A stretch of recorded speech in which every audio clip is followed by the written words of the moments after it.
अष्टावक्र और राजा जनक।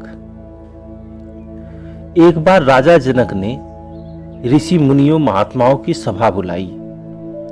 उनका सवाल था कि कोई मुझे ज्ञान दे। इतनी देर में जितनी देर में घोड़े के एक रकाब में पांव डालकर दूसरी रकाब में पांव डाला जाता है। अब जब सब लोग हैरान, किसी में इतनी हिम्मत नहीं थी कि गुरु के लिए जो आसान बिछा हुआ था उसे ग्रहण करे। हालांकि राजा की तरफ से 1000 गौएं और इतनी ही स्वर्ण मुद्राएं इनाम मुकर्रर की गई थी।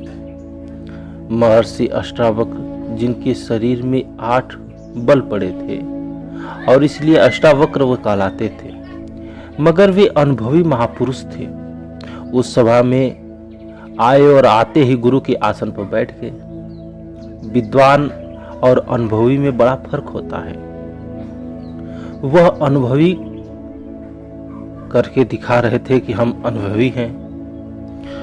उसका रोज का काम था। वह अष्टावक्र सभा में आए तो उनके टेढ़े मेढ़े शरीर को देखकर सारे सभासद हंस पड़े। वे क्यों हंसे? क्योंकि उनके मन में अहंकार था कि हम विद्वान तत्वज्ञानी यहाँ बैठे हैं, हमारी सभा में यहाँ कुबड़ा कहाँ से आ गया। ये लोग बड़े धड़ाकर होते हैं। महर्षि अष्टावक्र ने राजा से पूछा, राजन, तुम ज्ञान पाना चाहते हो तो यह चमारों की सभा क्यों बुला रखी है तुमने? चमारों की सभा? राजा ने चकित होकर कहा, ये चमार ही, ये क्यों कहते हैं आप? तो जिनकी नजर चमड़े की है, जिनकी नजर रूह पर नहीं पड़ती। ऋषि ने फिर राजा से पूछा, तुम ज्ञान प्राप्त करने के लिए तैयार हो? जो कुर्बानी करनी पड़ेगी करोगे? राजा ने आंखें सोच समझकर निश्चय किया। ऋषि ने फिर पूछा कि इसके लिए 3 चीजें देनी होगी, तन, मन और धन। राजा को ज्ञान की जरूरत थी। यहाँ तो जरूरत का मोल है। राजा ने पानी की चुल्ली भरी और संकल्प किया कि मैं अपना तन, मन, धन सब ऋषि के हवाले करता हूँ। ऋषि ने कहा, हे राजन, जहाँ सभाजनों के जूते पड़े हैं वहां जाकर बैठ जाओ। लोक लाज परमार्थ के रास्ते में जबरदस्त रुकावट होती है। राजा जनक का अपना दरबार, वहां सबसे नीचे जगह जहां बैठना है, बड़ी बहादुरी का काम होता है। उसने मन में सोचा कि तन तो मैंने ऋषि को दे चुका है, अब वह चाहे जहां बिठा दे। जाकर जूते पर बैठ गया। ऋषि ने इस पर भी बस नहीं किया। महात्मा जब ऑपरेशन करते हैं तो खूब अच्छी तरह सफाई करते हैं ताकि जरा सी मैल बाकी न रह जाए। ऋषि ने पूछा, राजन, तुम इस वक्त कहाँ बैठे हो? वह अपने मुख में से कहलवाना चाहते थे कि मैं कहाँ बैठा हूँ। राजन ने कहा, महाराज, मैं जहाँ सबसे नीची जगह पर बैठा हूँ। ऋषि ने कहा कि अब इस तरफ मन ले आओ। राजा ने कहा कि मैं आंखों से देख रहा हूँ इस सभा में मेरे अमीर, वजीर और दरबारी बैठे हैं तो मेरा मन उधर चला जाता है। ऋषि ने कहा कि आंखें बंद कर लो। राजा ने फिर शिकायत की कि शक्लें दिखाई नहीं देती, पर लोगों की आवाज अब भी कानों में आ रही है, जिससे मेरा ध्यान उन्हीं में चला जाता है। ऋषि ने कहा कि कान को बंद कर लो।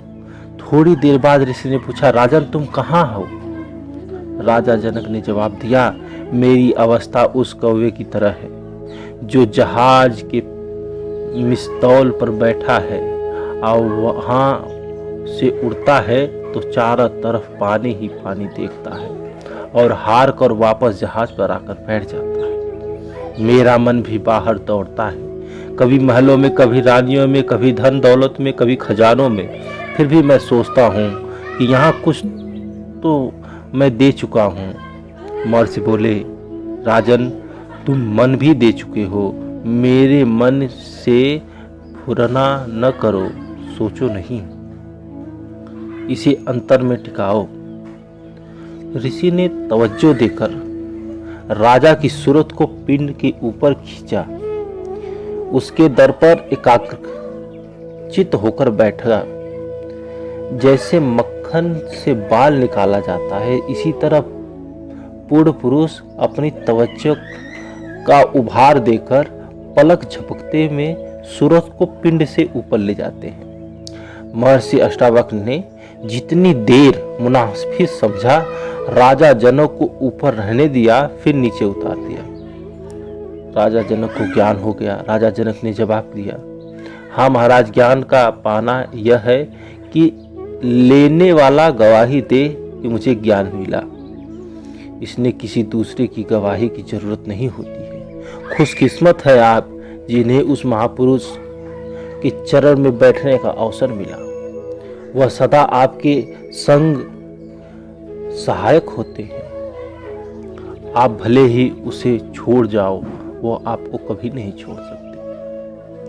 जय गुरुदेव।